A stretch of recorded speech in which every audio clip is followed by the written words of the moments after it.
우리 성도님들 만나게 되어 반갑습니다. 주의 사랑으로 사랑합니다. 오늘 말씀은 로마서 6장 15절에서 20절, 우리는 은혜 아래에 있다라는 제목으로 말씀을 같이 상고합니다. 15절에서 16절에 은혜 아래에 있음을 잊지 말라고 말씀해 주십니다. 여기 15절에서 16절 우리 같이 봉독합니다. 그런즉 어찌하리요? 우리가 법 아래에 있지 아니하고 은혜 아래에 있으니 죄를 지으리요? 그럴 수 없느니라. 너희 자신을 종으로 내주어 누구에게 순종하든지 그 순종함을 받는 자의 종이 되는 줄을 너희가 알지 못하느냐? 혹은 죄의 종으로 사망에 이르고 혹은 순종의 종으로 의에 이르느니라. 아멘. 여기 그런즉 어찌하리요? 라고 말합니다. 이것은 이 로마서 5장 20절에 바울이 죄가 많은 곳에 은혜가 많다라고 말한 것을 두고 사람들이 그러면 우리 믿는 자는 죄 지어도 되느냐? 은혜를 많이 받기 위해서는 죄를 많이 지어야 되는 거 아니냐라고 반박하는 이들이 있었습니다. 바울이 이렇게 말한 것은 죄를 많이 지으라는 뜻이 아니라 이미 내 속에 있는 많은 죄를 찾게 되면 그 많은 죄를 용서해 주신 하나님의 은혜가 크게 느껴져서 은혜가 더하게 된다라는 뜻이었습니다. 그런데 많은 사람들이 나는 이제 예수 믿었으니까 구원받았으니 죄를 지어도 되지 않겠느냐, 그리고 은혜 받기 위해서 어쩔 수 없이 죄 짓는 것은 괜찮지 않냐 하는 성도들이 있었습니다. 그래서 바울은 말씀을 통해 그런즉 어찌하리요? 15절 마지막에 죄를 지으리요? 그럴 수 없다라고 확실하게 우리에게 말씀해 주십니다. 우리 믿는 사람은 죄를 지을 수가 없습니다. 그 이유는 두 가지로 15절에 말씀해 주십니다. 첫째는 우리가 법 아래에 있지 않기 때문에 죄를 지을 수가 없습니다. 이 법 아래에 있다라는 이 말은 율법의 요구 아래에 있다라는 뜻입니다. 율법이 우리에게 요구하는 것이 두 가지가 있습니다. 첫째는 의식과 형식을 다 행하는 것이 율법의 요구이고, 두 번째는 우리가 죄인이기 때문에 죄의 대가를 치르는 것이 율법의 요구입니다. 그런데 이 세상 사람은 모두 다 죄인입니다. 우리는 율법을 완전하게 행할 수 있는 의가 없는 자들입니다. 이 세상 그 누구도 율법을 완전하게 행할 수는 없는 겁니다. 그래서 율법은 우리의 죄로 우리를 죄인으로 정죄하고 우리를 율법의 저주 아래 갇히게 만듭니다.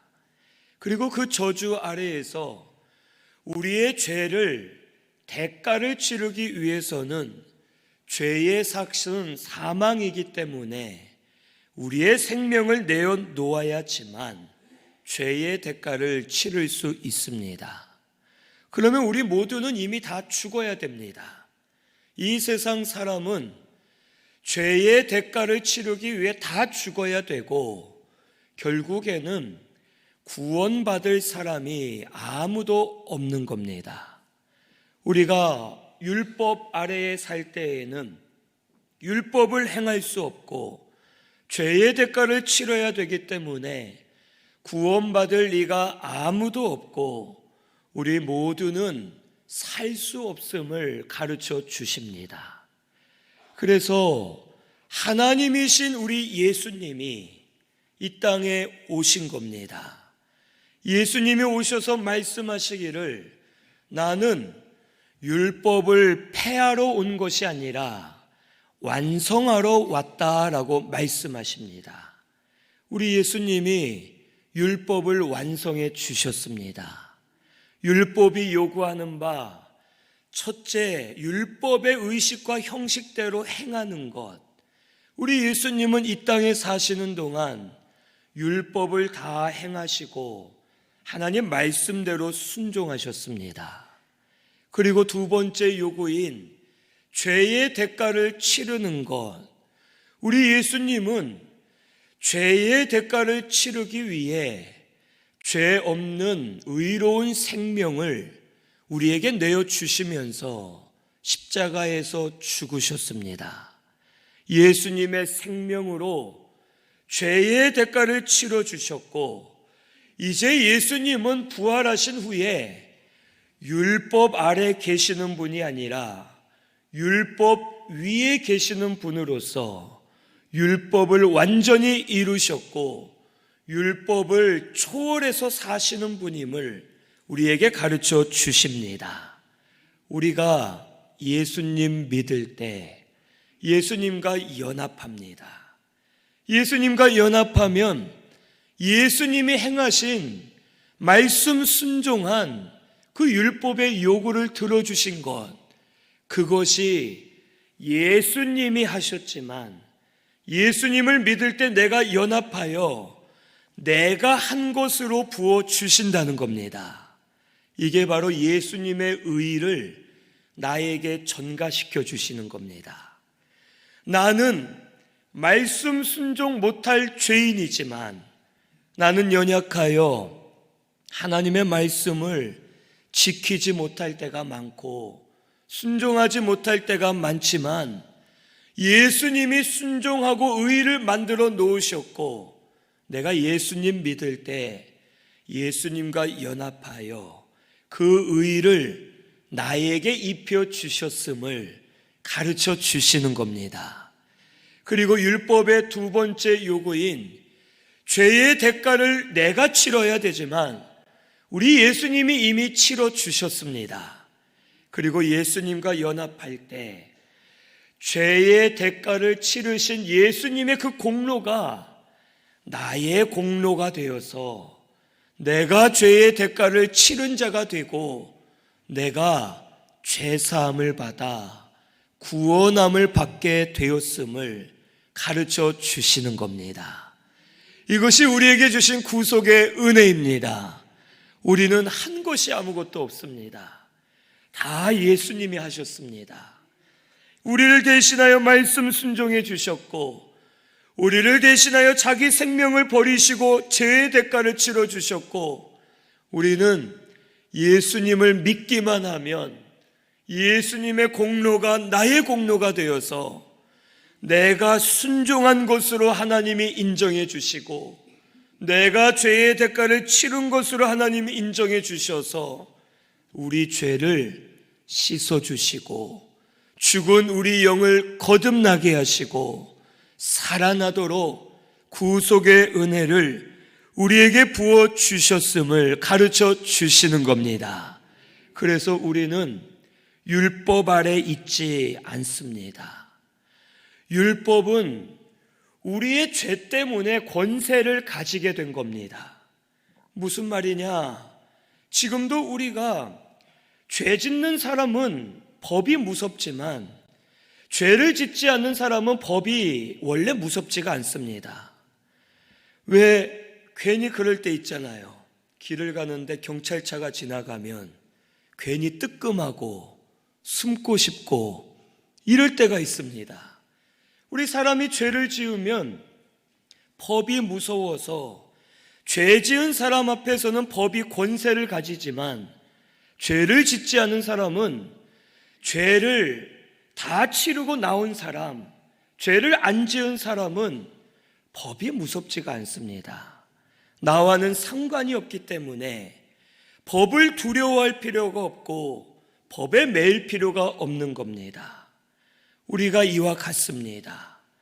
예수 믿은 우리는 예수 안에서 이미 자유함을 얻었습니다. 예수님의 피로 죄사함을 받았습니다. 이미 우리는 죄를 붙들고 역사하는 율법하고는 상관없는 자가 되었다는 겁니다.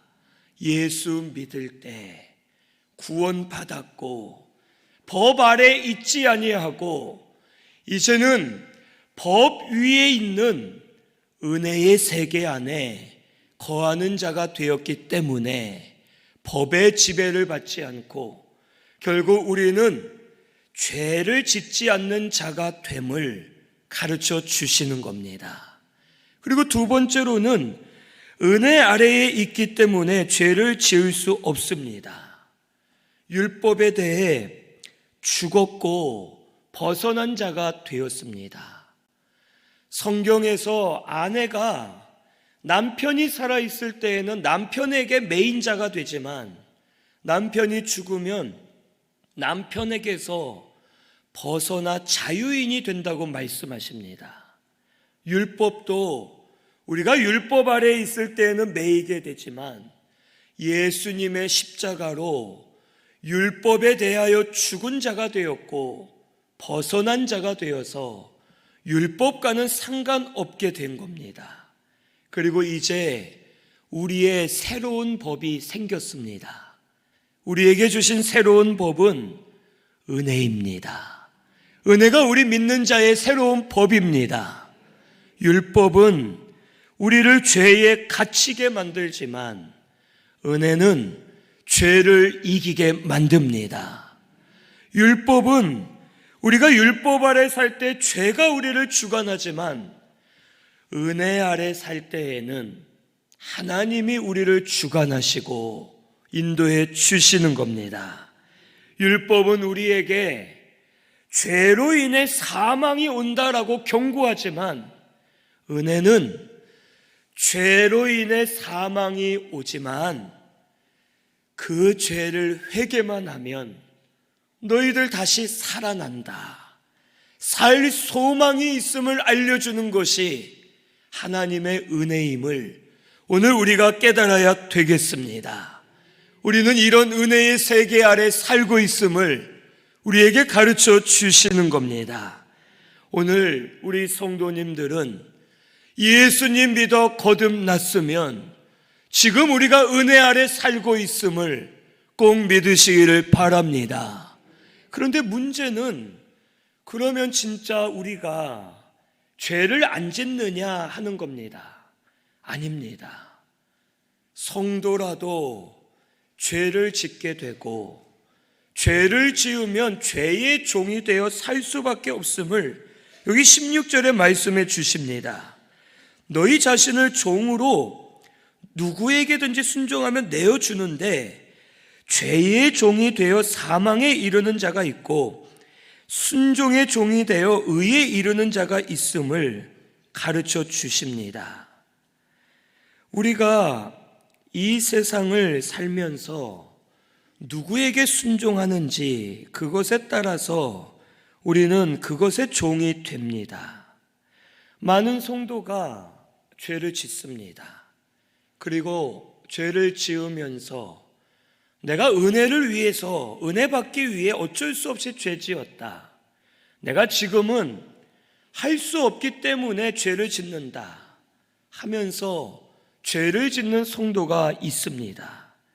자신을 합리화하고 여러 가지 핑계를 대지만 죄는 죄입니다. 죄를 지으면 우리가 죄의 종이 되는 겁니다. 결국 죄의 종이 되면 영적 사망이 오고 죄 아래 갇혀서 매여 살게 되고 그 죄를 벗어버리지 못하고 죄의 어두움 속에 살 수밖에 없는 겁니다. 성도지만 죄에 갇혀 있으면 보지 못합니다. 듣지 못하고 깨닫지를 못합니다. 나만 의로운 줄 알고 살지만 죄의 길로 가고 있고 어두움에 갇혀서 빛을 보지 못한 채 힘들어하고 상하고 죽어가고 있음을 오늘 우리는 깨달아야 됩니다. 지금 우리 성도님들은 누구의 종이 되어 있는지 우리 자신을 돌아봐야 됩니다. 내가 하나님의 자녀인데 죄의 종인지 의의 종인지 자신을 돌아볼 수 있어야 됩니다. 그리고 이제는 하나님께 순종하는 자가 되어 의의 종들이 되시기를 바랍니다.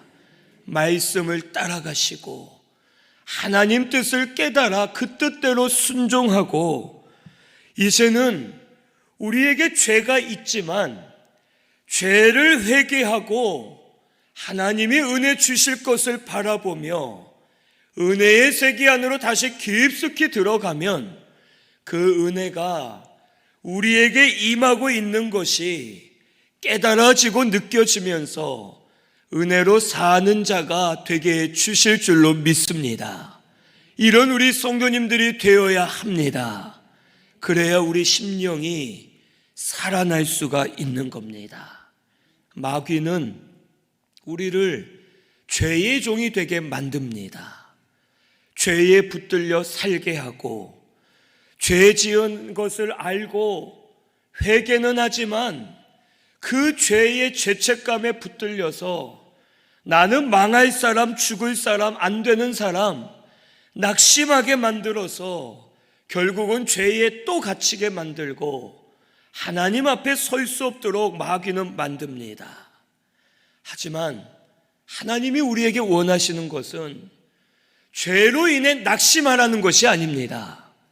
죄를 죄로 알고 두려워하고 회개하면 다시 하나님의 은혜가 임하여서 살 소망이 있음을 우리에게 가르쳐 주시는 겁니다. 이 소망을 가지는 우리 성도님들 되시기를 바랍니다. 우리에겐 은혜의 소망이 있습니다. 죄를 회개하지 말라는 것도 아니고 죄를 덮으라는 것도 아닙니다. 하나님의 은혜는 죄를 드러내고 회개 많이 하지만 죄로 인해 죽을 것을 생각하지 말고 회개하면 살려주시는 은혜를 바라보면서 다시 일어서서 은혜 안에 살라라는 것을 우리에게 가르쳐 주십니다. 오늘 우리는 다 죄인입니다. 저 목사인데 죄 있겠습니까? 없겠습니까? 없어야 되지만 있습니다. 우리 모두 사람은 다 죄가 있습니다. 그 죄에만 묶여 있으면 내가 어떻게 목사를 할까? 나 같은 사람이 뭘 할까? 죽어야 돼. 아무것도 안 해. 이렇게 되겠지만 하나님의 은혜를 바라보는 사람은 나 같은 죄인 뭐에 써먹을까? 이런 나를 하나님은 용서해 주시네. 하나님은 사랑해 주시네. 하나님은 나를 고쳐 쓰고 계시네. 소망이 있음을 알고 더 회개하면서 살 소망을 가지고 은혜 안에 사는 것이 진짜 성도의 올바른 믿음임을 오늘 이 시간 깨달으시기를 바랍니다. 오늘 우리에게 소망 있음을 믿으시기를 바랍니다. 죄를 회개하면 그의 피로 씻어 주실 겁니다. 용서해 주실 것이고 깨끗하게 하시고 우리를 다시 살려주시면서 은혜의 바다 안으로 깊이 들어가서 은혜를 체험하며 사는 성도가 되게 해 주실 줄로 믿습니다. 그래서 여기 17절에서 20절에 의의 종이 되라고 말씀하십니다. 17절에 하나님께 감사하리로다. 너희가 본래는 죄의 종이지만 너희에게 전하여 준 바 교훈의 본을 마음으로 순종하여 죄로부터 해방되었고 의에게 종이 되었다라고 말씀하십니다. 우리는 이미 의의 종이 되었다는 뜻입니다. 앞으로 의의 종이 되어야 하는 것이 아니라 우리는 사실 의의 종입니다. 왕자가 왕자인데 자기가 왕자인 줄을 모르고 살 때가 있는 것처럼 우리가 의의 종들인데 의의 종인지를 모르고 살 때가 있다는 겁니다. 여기 교훈의 본을 마음으로 순종했다 했는데 교훈의 본은 예수님이 십자가에서 죽으신 본을 말합니다. 예수님이 죄로 인해 죽으셨습니다. 우리 죄 때문에 죽으셨지만 다시 살아나심으로 죄와 사망 권세를 이기셨습니다. 이게 우리의 본이 된다는 겁니다. 그리고 마음으로 순종했다는 것은 우리가 예수님을 믿은 것이 기본적인 순종입니다. 하나님이 예수님을 십자가에서 죽게 하셨고 다시 살아나게 하심으로 우리에게 명령하신 겁니다. 너희는 예수 믿으면 구원 받는다. 이게 하나님 말씀이요 명령입니다. 우리가 예수님 믿은 것은 기본적으로 하나님께 순종한 것이 됩니다. 그래서 예수님을 믿고 순종했을 때 그 순종으로 죄에서 해방되었고 의의 종이 이미 된 것을 우리 감사해야 될 줄로 믿습니다. 우리는 이미 하나님의 자녀입니다. 이미 의의 종들이 되었고 이미 우리에게 은혜의 세계가 임하였음을 가르쳐 주십니다. 그런데 우리 성도가 죄를 짓습니다. 왜 짓는지 19절에 말씀하십니다. 육신이 연약하기 때문에 부정과 불법에 내어주어 우리를 죄의 종이 되게 했다고 말씀해 주시는 겁니다. 우리가 믿는 사람이지만 죄를 지을 때가 많이 있습니다. 그것은 육신이 연약해졌기 때문입니다. 우리 사람은 피조물이기 때문에 이 세상을 사는 동안은 항상 종으로 있습니다. 창조주만이 주인이 될 수 있고 피조물은 다 종들입니다. 그런데 우리가 무엇의 종이 되느냐? 두 가지밖에 없습니다. 하나님의 종이 되느냐? 아니면 하나님을 벗어나서 죄의 종이 되느냐? 두 가지의 길이 있는 겁니다. 우리가 예수님 믿어 하나님의 종이지만 문제는 육신이 연약할 때 죄를 짓고 죄의 종이 되는 겁니다. 고난이 왔을 때, 내 마음에 시험이 왔을 때, 어려운 환경이 왔을 때, 마음이 약해지면서 믿음이 약해지고 결국에는 마음에 시험이 와서 죄를 짓게 되고 죄의 종으로 살게 되는 겁니다. 그리고 죄의 종이 되면 여기 20절에 이렇게 말씀하십니다. 의에 대하여는 자유로워진다고 말씀하시는 겁니다. 하나님 말씀에는 자유로워집니다. 좋은 말로 자유이고 사실은 말씀과 상관없는 자가 된다는 겁니다. 말씀이 듣기 싫어지고 말씀을 들어도 오해하게 되고 하나님 앞에 예배드리는 것이 지겨워지고 신앙생활이 필요 없어지고 나는 지금 바로 살고 있다 착각하지만 심령은 죽어가면서 영적 사망의 길로 걸어가고 있음을 우리가 알아야 됩니다. 우리가 하나님의 종, 의의 종이 되지 않으면 심령이 살아날 수 없음을 오늘 이 시간 꼭 깨달으시기를 바랍니다. 그래서 우리에게 19절 마지막에 이렇게 말씀하십니다. 이제는 너희 지체를 의에게 종으로 내주어 거룩함에 이르라 라고 말씀하십니다. 우리는 이미 의의 종입니다. 의의 종이 아니었다가 의의 종이 되는 것은 어렵지만 의의 종이었는데 그렇게 살지 못하다가 다시 의의 종으로 살기는 쉬운 겁니다. 이미 우리를 의의 종으로 만들어 주셨기 때문에 이제 우리 속에 있는 죄를 내려놓고 회개하고 끊을 것을 끊고 우리 자신을 의의 종으로 내어주어 하나님께 순종하는 우리 성도님들 되시기를 바랍니다. 은혜 아래 있어야 심령의 즐거움이 옵니다. 은혜 아래 있어야 소망이 생기고 죄를 이기고 승리할 수가 있고 죄에서 자유함을 얻게 되는 겁니다. 이런 기쁨을 우리 신순교회 성도님들이 누리시기를 바랍니다. 날마다 나를 의의 종이 되도록 힘쓰면서 나아가야 되는 겁니다. 우리가 이 세상에 태어나서 태어날 때 뭘로 태어납니까? 사람으로 태어납니다. 뭐 개로 태어나는 게 아닙니다. 사람으로 태어나지만 그걸로 끝이 아니죠. 사람으로 태어났으면 사람답게 살기 위해서는 공부하고 인생을 배우고 참고 연단을 받고 자라나야 되는 겁니다.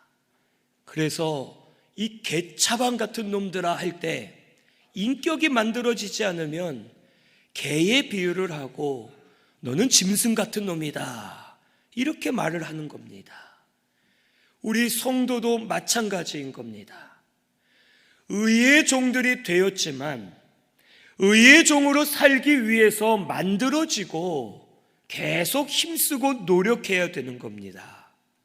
구원받았다 해서 끝나는 것이 아니고 하나님의 자녀가 되었다 해서 끝나는 것이 아니라 구원을 점점 이루어가면서 내 영이 자라고 의의 종으로 살 자격을 만들어 가야지만 의의 종으로서 하나님이 주신 은혜 아래 살 수 있음을 우리에게 가르쳐 주십니다. 오늘 우리 성도님들, 지금 우리는 은혜 아래에 있음을 잊지 마시기를 바랍니다. 다시 힘쓰면 하나님이 회복시켜 주실 줄로 믿습니다. 죄를 회개하면 용서해 주실 겁니다. 다시 살 소망을 주실 줄로 믿습니다. 이 소망을 가지고 낙심하지 마시고 두려워하지 마시고 우리는 법 아래에 있는 자가 아니라 은혜 아래에 있는 자임을 깨닫고 은혜의 세계 안으로 다시 들어가시기를 바랍니다. 그러면 심령들이 살아나게 될 줄로 믿습니다. 그래서 날마다 주시는 은혜에 감격해서 살고 감사하면서 심령은 즐거워하면서 하나님 은혜로 사는 우리 신순교회가 되시기를 바랍니다. 우리 말씀 생각하면서 통성으로 같이 기도하겠습니다.